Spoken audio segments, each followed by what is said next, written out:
एक गांव में सीनैया और गंगम्मा नाम के दंपत्ति रहते थे। उनके पास आजीविका के लिए कोई साधन न होने के कारण परेशान रहते थे। एक दिन एक बछड़ा उनके घर के पास आकर रोता हुआ आंख से आंसू बहाता है।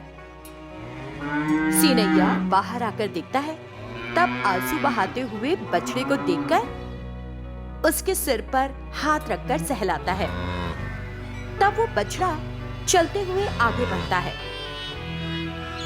सीनैया भी पीछे पीछे जाता है। तब वहां एक पेड़ के नीचे मरी हुई गाय पड़ी है। ये देखकर सीनैया दुखी होता है। तुम्हारी माँ मर गई है, करके दुखी मत हो, मैं तुम्हारी देखभाल अपने बच्चे की तरह करूंगा। ऐसा कहकर बछड़े को घर लेकर आता है। फिर उसका नाम सिरी रखकर अपने बच्चे की तरह उसकी देखभाल करता है। इस तरह अब बछड़ा बड़ा हो गया है और गाय बनकर गर्भवती है।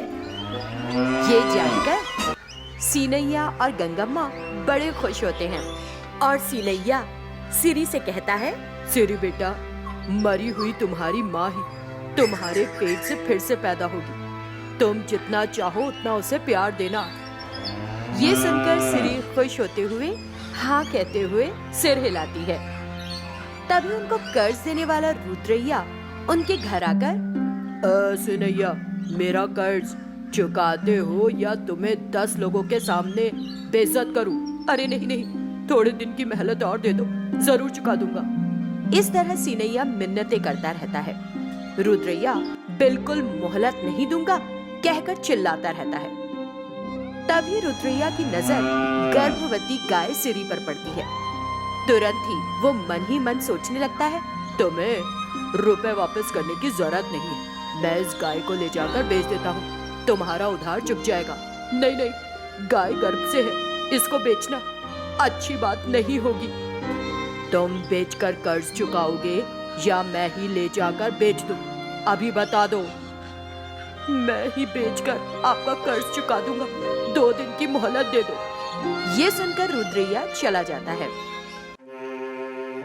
इतने दिन बच्चे की तरह पालते हुए गाय को खुद ही जाकर बेचना पड़ेगा। ये सोचकर दोनों दुखी होकर गाय के पास जाकर रोने लगते हैं। आपके इस तरह मैं काम आऊं, ये मेरे लिए खुशी की बात है। आप मुझे बाजार में ले जाकर अवश्य बेच दें। सीनैया के पास और कोई रास्ता नहीं था, इसीलिए वो गाय को बाजार में बेचने ले जाता है। रास्ते में जंगल से गुजरते हुए काफी सारी घास पड़ती है और सिरी उन्हें चरती हुई आगे बढ़ती है। आगे जाने पर रेलगाड़ी का ट्रैक पड़ता है और सीनैया का पैर उसमें फंस जाता है। वो दर्द से कराहने लगता है।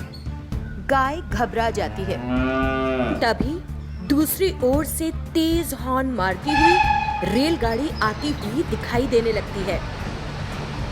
सीनैया पैर निकालने की बहुत कोशिश करता है, लेकिन पैर और फंसता ही चला जाता है।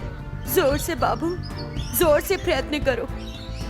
तभी गाय को पास ही लाल कपड़ा दिखाई देता है। तब वो उस कपड़े को लेकर पटरी की ओर दौड़ती है। ये देखकर ड्राइवर रेल को रोक देता है और ट्रेन से नीचे उतरकर उन दोनों के पास आता है। इस तरह गाय सीनैया को बचाकर शाम तक घर पहुंचती है। तब से सीनैया रुद्रैया को गाय बिना बेचे कर्ज चुकाने की तरकीब सोचता है। सीनैया एक दिन गाय चराने जंगल लेकर जाता है। दुखी होकर पेड़ के नीचे बैठा है। ये देखकर गाय भी दुखी होती है। वो एक पेड़ के नीचे एक साधु को ध्यान करते हुए देखती है। तब वो उनके पास जाती है और अपना दुखड़ा सुनाती है।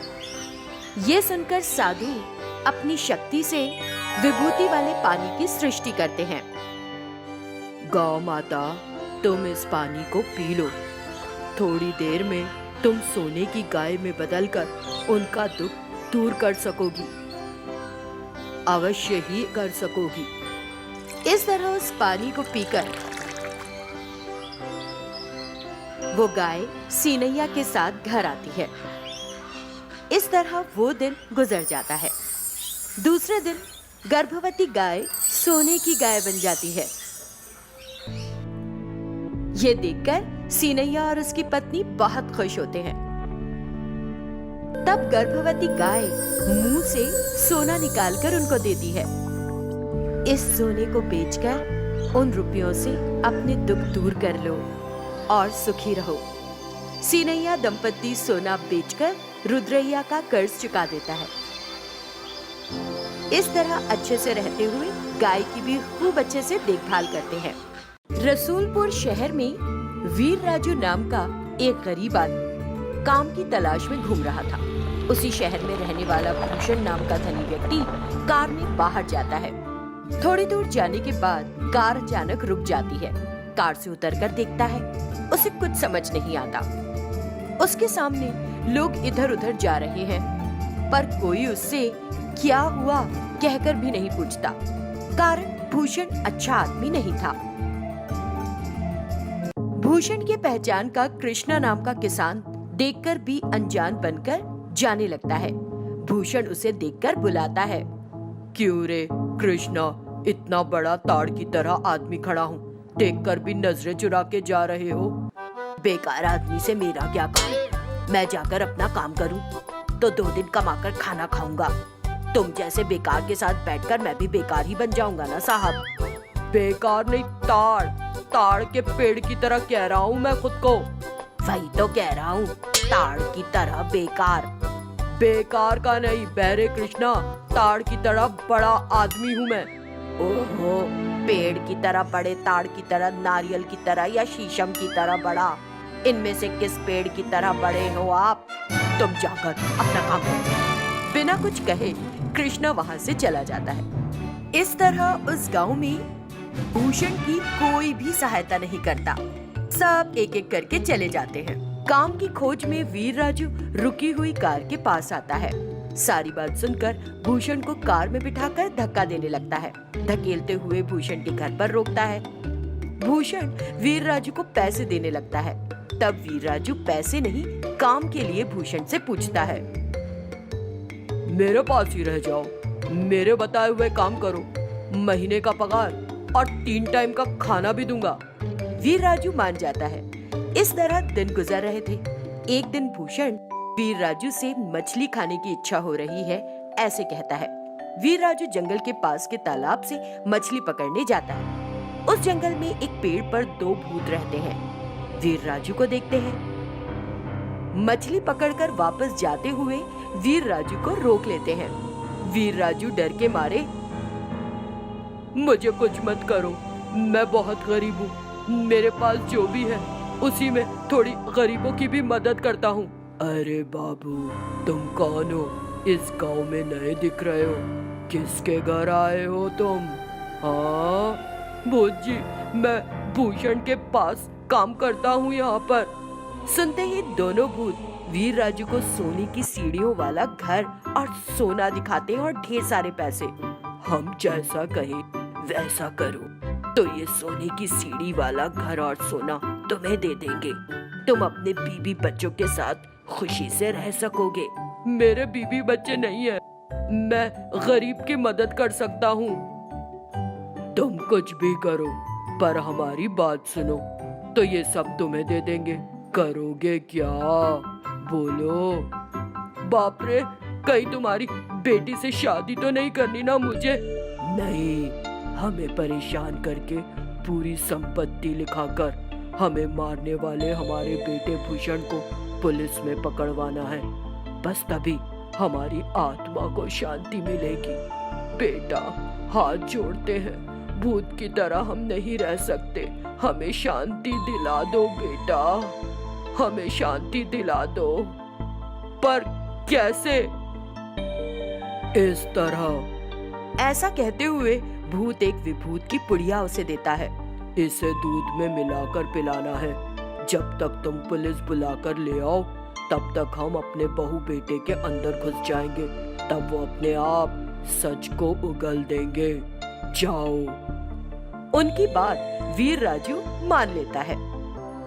उस विभूति की पुड़िया के साथ मछली लेकर घर आ जाता है। मछली की सब्जी बनाता है।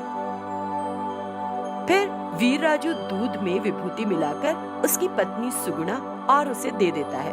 वो दूध पी लेते हैं। वीर राजू पुलिस के पास जाकर उनको लेकर आता है। दोनों भूत बेटा बहू के अंदर घुस जाते हैं। तब भूषण, क्यों इंस्पेक्टर, अभी तक मेरे माँ बाप कैसे मरे नहीं जान पाए ना? अब मैं बताता हूँ तुमको, सुनो। इंस्पेक्टर रिकॉर्ड करने लगता है।